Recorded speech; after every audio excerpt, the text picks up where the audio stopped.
welcome back to another Just Cause 3 tip. So for this tip, I'm going to show you my ideal way to do the Tether challenges, otherwise known as the scrambles. So first off, I thought I'd show you where the scrambles are located for your tethers so you can upgrade them nice and quick. You only need 15 out of 20 points total. That's right, you don't have to get 5 stars on any of them if you don't want. Though I do recommend just getting 5 stars on the first 3, because they are easier than the final one that I will show you how to get to. So here's the first one. Here's the main island, as always for reference, and the first one is just right here down south. So here is Sirocco Nord. So let's see, the easiest way probably is just go to Costa di Ravello and follow this road right here and it'll take you straight there. The second one that I recommend doing after that is the one I'm about to show you in practice, is right here on the second cluster of islands on Petra. Again, the easiest way, if you don't already have a fast travel, would probably be Olivo Moro. So if you just follow the road up here and down through the tunnel, you'll end up right where I am. And then the next one should be right up, where's the lake? There it is. Should be right about here. So you've got Prospire, and then there's this lake that looks just like a mentally handicapped T-Rex. Anyway, so just by where his foot is, it is just southeast of there, or Cava Grande Secunde is where it's located at. It's just outside the gate. However, I will tell you that for this one, I know for a fact you have to do this post instead, the Cava Grande. That will unlock the Tether challenge. At least it did for me. But I'd already done this one. I don't know if you need to do this one and all 3 of these. I'm not certain. That is the third one. And then the fourth one is located up here. And as you can see, I only got 4 gears. I almost said stars. I've only got 4 gears because it was quite a bit more difficult than the others, while at the same time I didn't need the gears at all for anything other than just like trying to 100% complete the game. I didn't feel like doing that, so I just let it be. As you'll see in this little video that it shows you up in this corner, it'll show you them using the magnetic ball that you use for the Bavarium, kind of like a wrecking ball. You've got this huge length between your vehicle and the ball. I'm going to show you that is not my preferred way of doing it. I tried it that way a couple of times and I could never get the 5-star. I found the best way to do it is to use your tether to bring the ball up off the ground onto the back of the vehicle and go nice, slow, and steady and just gather as many as you can. Problem is when it's swinging around and wrecking like that is it loses Bavarium really easily in my experience. Whereas if you should do the trick I'm about to show you, you shouldn't lose very much Bavarium, and it should be very, very simple for you to complete the challenge. So here we are. Let's go ahead, start the Scrapyard Scramble. We're going to use the default vehicle, just so you can see how the vehicle doesn't matter. I'm even going to use just the 2 default tethers. Actually, I should probably take the tether strength down too, just so I can show you that even with... We'll do that. There you go. Even with no mods, it should still be more than capable.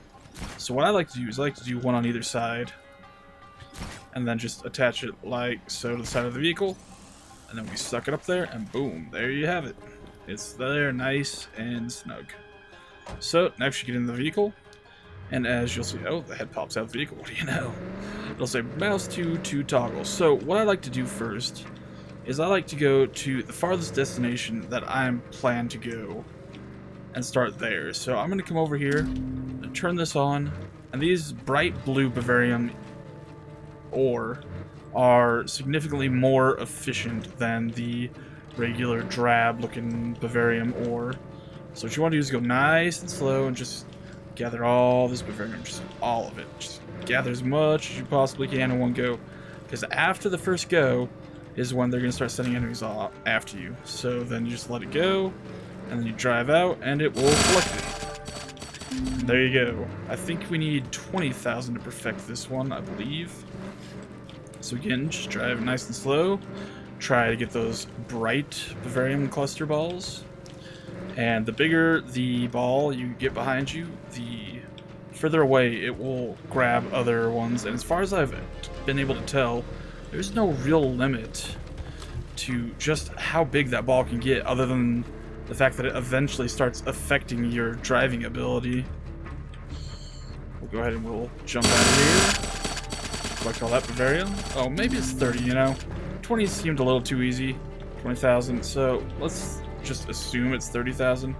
One thing you don't want to try to do too often, if you can avoid it, when you got the ball clustered snug to the back of your vehicle, is backing up really, really negatively affects your ability. Oh, what is going on here? I've never seen that before. And there you go. We easily reached that default 30,000, I believe. And so now they're sending the troops after us. Look at this. We got all this time now because of how much Bavarium we've actually collected. We're going to keep going. And go nice and slow and just get massive, massive piles of Bavarium.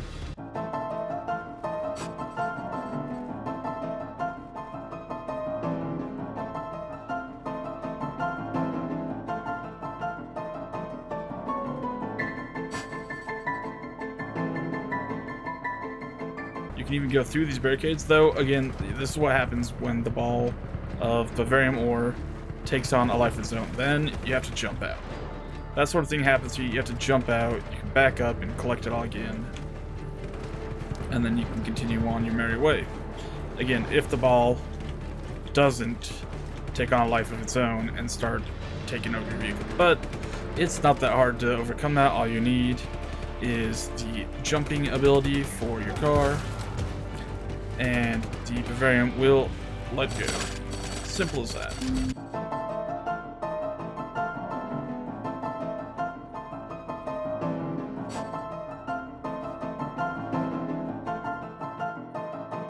Oh, and we failed. Wow. Okay. That was unexpected. Anyway, you saw the point. I think it gave me the score that I had. Anyway, the point is, if you're in that pit even a little bit, it will not open the gate to take the Bavarium out. You have to be out of the pit fully. So if you've got just a few seconds left on the timer, you need to hurry your butt up and get as much Bavarium in there as you can. What I like to do when there's very few seconds left on the clock is I like to whip my car and just kind of drift past the depot where you're putting the Bavarian deposits. You just drift past the depot where you're dropping off the Bavarian deposits, and as you're doing that, you're gonna disable the magnet ball, and it will drop off the Bavarium and it'll slide down and into the thing. And that's the best way to do it when you've got less time, like just a few seconds left. It's better than trying to drive in and drive out, because you have to be out of there before it will collect them. Anyway, that is my quick little tip to how to get your grapple hook up to the max level as fast as possible. You've seen where they are. Now just go ahead and free the outpost nearest to them, and they should unlock and be available to be done, and then you will have the best grapple very easily. That was one of the first things I strove to do, and it took me forever to figure out where these things were and how to do them. But once you get the hang of it, it is super, super easy. Anyway, that's it for this episode. I've been Octo Thulu, and as always, thank you for watching.